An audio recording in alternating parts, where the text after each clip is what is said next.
Hello friends, this is Roxanne, and today, I'm going to recap the fourth part of the anime called Demon Slayer Season 2. Spoilers ahead, watch out, and take care. Remembering Rengoku's battle with Akazawa and recalling his final words, Tanjiro begins to cry for his esteemed friend. Zenitsu and Inosuke too burst into tears, Inosuke himself fighting hard and yelling that they would continue to train, while Kikuchi arrived to assist them. Rengoku's own Kasugai Crow reports his death to the Rengoku residence, where his brother Senjuro is informed of the incident, causing him to fall to the floor in tears. Another Kasugai Crow reports to the Demon Slayer Corps, where Kagaya Ubuyashiki is told of Tanjiro's furious confrontation with Upper Rank 3. Elsewhere, a family talks about their adopted son Toshikuni, praising him for his intelligence and kind nature. The boy, having borrowed a botany book from the library, begins to read it for a certain plant. Suddenly, the room's curtains shake open and Akazawa appears, reporting to Toshikuni, in actuality a disguised Muzan. As his blue eyes turn back into their demonic plum red, Muzan hears Akazawa's report of his inability to find the blue spider lily. Akazawa also adds that he had killed a Hashira. Infuriated, Muzan takes hold of Akazawa's cells and causes him to decay and bleed heavily. As Akazawa fights the pain, Muzan angrily accosts him for boasting he had killed a Hashira, since to him it is logical for demons to kill humans. He asks why he feels so proud when 3 other demon slayers were also present and could have been killed as well. Disappointed, he dismisses Akazawa for his failure, mocking him for taking a blow from a non-Hashira swordsman. Alone in a forest, Akazawa hurls Tanjiro's Nichiren sword into a nearby tree. Remembering Tanjiro had called him a coward, Akazawa furiously punches the sword into pieces, before declaring he would spill his brains the next time they meet. Now able to recognize his face. In the Butterfly Mansion, Zenitsu ponders on their situation. He is stunned to think Rengoku's death brought even the optimistic Tanjiro to despair and hopelessness, and had caused the hardened and brash Inosuke to bawl his eyes out. Having stolen some bean buns from Aoi, he tries to give one to Tanjiro, only to bump into a shaken and hysterical Kyo. She fearfully worries for Tanjiro, who had continued to train despite not recovering fully and is now nowhere to be found. Tanjiro, who had been following Rengoku's Kasugai Crow, arrives at the Rengoku residence. He then sees Senjuro, with a saddened expression from hearing of his brother's passing. Tanjiro arrives to relay him Rengoku's message, only to hear a drunken Shinjuro Rengoku accuse the message to be worthless. He rants that Rengoku's worthlessness and lack of talent had gotten him killed, denouncing him as a fool of a son. He angrily tells his remaining son to stop grieving his brother's death, as Senjuro fights hard to stop crying, unable to believe what he's hearing. Tanjiro steps in and demands he stops insulting his late son. Shinjuro suddenly sees his earrings and angrily tells him he is a user of sun breathing. Not knowing what it is, Tanjiro is suddenly tackled to the floor by the former flame Hashira, who hits away Senjuro for trying to stop the fight. Tanjiro breaks free of his hold, only for Shinjuro to angrily claim he had arrived to mock them as a sun-breathing user. He explains sun breathing is the original and the most powerful breathing technique of all. The other styles had been mimics of it. When Shinjuro tells him not to get cocky for being a sun-breathing user, Tanjiro breaks down and asks if Shinjuro is unable to see his own weakness has caused him despair from being unable to save Rengoku.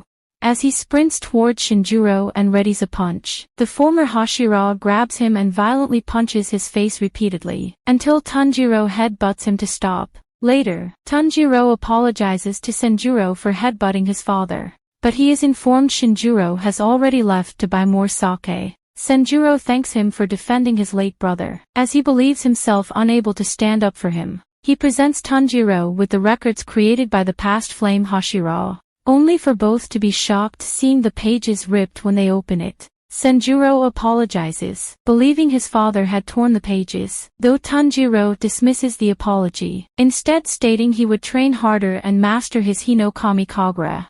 Tanjiro declares to Senjuro he will one day become a Hashira like Rengoku, no matter what it takes. This causes Senjuro to cry, as his brother didn't have a Tsuguko and he himself is not a powerful swordsman. His Nichiren sword even was unable to change color.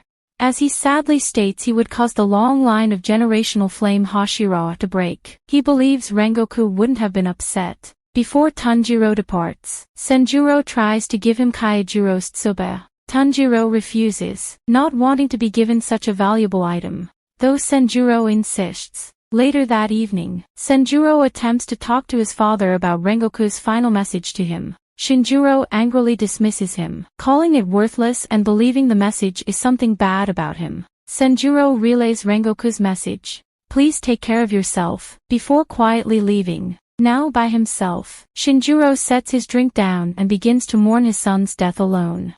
As he walks home, Tanjiro suddenly sees his swordsmaker Haganesuka, armed with 2 knives. Angered at him losing another one of his blades, he chases Tanjiro for an entire day, until Aoi rescues him and calms Hataru down. For the next 4 months after Rengoku's death, Tanjiro, Inosuke and Zenitsu continue to train together, in order to able to fight and slay demons once again. Later on, Tanjiro battles a spider-like demon, with Nezuko supporting him, since she is now recognized by the Demon Slayer Corps. They chase the demon out of a mountain temple and corner it into a shed, before Tanjiro defeats it using water-breathing 4th form, Striking Tide. Returning from his mission tired, Tanjiro hears a cry for help from Aoi. The sound Hashira Tengen had arrived to the Butterfly Mansion and proceeds to forcefully kidnap both Aoi and Neho. As Kyo and Sumi cry for their release, Kanao panics. Without Shinobu and seeing her superior abducting her friends, she tries to rationalize the situation with a coin toss to decide, suddenly remembering Tanjiro's words to follow her heart. She unexpectedly stops Tengen in his tracks, attempting to pull Aoi and Neho free. Kyo and Sumi assist her, though they do little more than inconvenience the far more powerful demon slayer. Tanjiro arrives and accosts Tengen for his actions, trying to headbutt him. Without warning, Tengen disappears and lands onto a nearby gate arch. While Tanjiro and Kanao help Kyo and Sumi up, Tengen tried to announce his title as a former shinobi and that he is able to take them for his mission without Shinobu's permission. Upon learning Neho isn't a demon slayer, he promptly drops her, forcing Tanjiro to run in and catch her from falling. Angered at his actions, Tanjiro refuses to acknowledge him as a Hashira, infuriating Tengen, who believes their unflashiness is why the Demon Slayer Corps is getting weaker. Tanjiro, still attempting to free Aoi, declares that we would accompany Tengen for his mission. Not knowing who we is, he is answered by the sudden appearance of both Zenitsu and Inosuke. Together, they announce they will join him. Satisfied he has the 3 to accompany him, Tengen warns them not to defy him again, before slapping Aoi from behind. As they leave the Butterfly Mansion, the 3 stand behind Tengen, waiting for orders. As Zenitsu marvels at his immense stature, Inosuke impatiently asks where they will be going. Tengen reveals, the #1 spot in Japan that's dripping with lust and desire. A super flashy place. The entertainment district, where demons reside. Tanjiro and Inosuke are not aware of what an entertainment district is, causing Zenitsu to be flustered at their naivety. The sound Hashira Tengen quickly announces himself as a god and addresses the trio as trash, telling them to pound it into their heads as the first thing. Though Zenitsu is unable to believe what Tengen is saying, Tanjiro asks what he is the specific god of. To his friend's bewilderment, Tengen answers he is the god of flashiness and the god of festivals. Inosuke joins and calls himself the king of the mountain, only to confuse Tengen and infuriate Zenitsu more so at their brash confidence. Tengen decides to lead the mission and runs on ahead. His speed amazes the 3 demon slayers. The party arrive into their destination. Tanjiro looks on in wonder of everything unfamiliar to him. Though Tengen instructs them not to stray, the 3 immediately leave him to look around, angering him. He explains they are in the Yoshiwara Entertainment District. Inosuke is ecstatic at the numerous people and Zenitsu becomes infatuated with the women beckoning him, causing the Hashira to chase after them to keep them on track. Tengen explains the district becomes active only at night, making it ideal for a demon to hide in. In a house, Tengen instructs the 3 to look for his wife while he gathers intel on the potential demon. Zenitsu angrily refuses to cooperate, believing he is sending them out to find a bride, only for Tengen to clarify she has been gathering intel as well. When presented with the letters he's been given, Tanjiro initially thinks she had been undercover for a long time, only for Tengen to correct him by saying he has 3 wives, infuriating Zenitsu even more and causing Tengen to punch him in annoyance at his antics. Reading the letters, Tanjiro asks what is meant by not to stand out.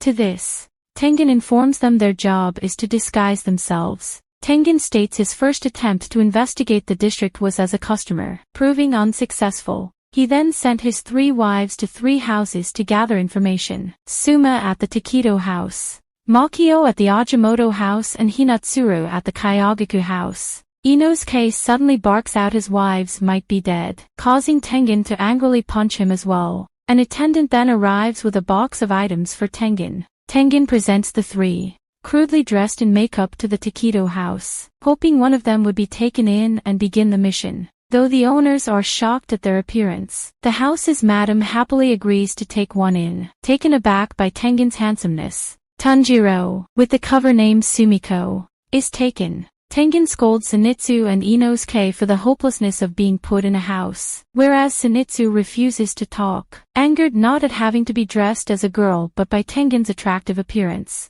The 3 witness Takedo House's Oiran Koinatsu and her Yujo courtesans walking to her next client through the process of Oiran walk, Zenitsu asking if she is Tengen's wife. Tengen answers with a no and another punch. Inosuke is suddenly approached by a woman, a chaperone to the Ajimoto house. When asked if she is able to take Inosuke, Tengen obliges. Inosuke, with the cover name Inoko, is the second to be taken, leaving a shocked Zenitsu last. At the Ajimoto house, Inosuke's makeup is removed and the attendants are shocked at his pretty face hidden under the ugly makeup. The house is glad they had taken her at a low price, though they are additionally shocked by his muscular frame. At the Kyogaku house where Zenitsu is, the Demon Slayer puts on a stellar shamisen performance, aided by his total concentration, constant and enhanced sense of hearing. The house's girls talk about her instrumental talent but comment on her ugly appearance, instead being smitten by Tengen, who had brought Zenitsu to the house and given him the cover name Zenko. Despite this, the house's madam believes Zenko would rise quickly, noting her performance is driven by anger to get back at the man who abandoned her. Zenitsu, furious at Tengen's humiliating treatment of him, swears he will become the top Oiran of Yoshiwara. At the Takedo house, Tanjiro is hard at work doing various chores. As he lifts a set of gifts to another story, he overhears some girls talking about the recent death of the Kyogaku house's madam. They also talk to him about Ashinoke, the act of a prostitute leaving her house without paying her debts over love, mentioning a recent Oiran named Suma had done so. Tanjiro suddenly remembers Suma is the name of one of Tengen's wives. Koinatsu interrupts their chat, telling them to stop spreading rumors and adding it is uncertain what became of Suma. She thanks Tanjiro for bringing her gifts up to her room with a bag of orange aim honpo candies. He tries to ask if Suma had really committed Ashinoke, causing Koinatsu to be alarmed at such a question. Realizing this, Tanjiro attempts to lie and claims Suma is his older sister, but his honest nature clashes with his lie and causes his face to contort. With great difficulty, he spits out he had entered the district looking for her. Tanjiro assures them Suma wouldn't have left suddenly and Koinatsu confirms this, commenting she was seemingly a grounded girl and without any hint of being in love with a man. Tengen, rearmed and on the rooftops, scans the district for any trace. Though the area is quiet, he cannot shake the feeling of uncertainty, believing the demon they are hunting is an upper rank. Elsewhere, Inosuke becomes annoyed at the kimono he is forced to wear hampering his senses. While wandering the halls, he overhears some attendants talking about Makio and remembers she is another of Tengen's wives. They worry about Makio not wanting to leave her room and claiming she is unwell. Inosuke decides to head to the opposite direction of where they came. When one girl calls out to Inoko, he doesn't respond, instructed by Tengen not to speak due to his husky voice. Behind the door Inosuke had walked past, a woman is revealed to be tortured and bound by several long sashes. The demon asks her about the letters she is writing and who she is writing to, addressing her by her name Makio. And this brings the anime to an end. Comment for part 5. Don't forget to like and subscribe if you enjoyed, and turn on the notification bell so you never miss out on another video. Until next time, take care.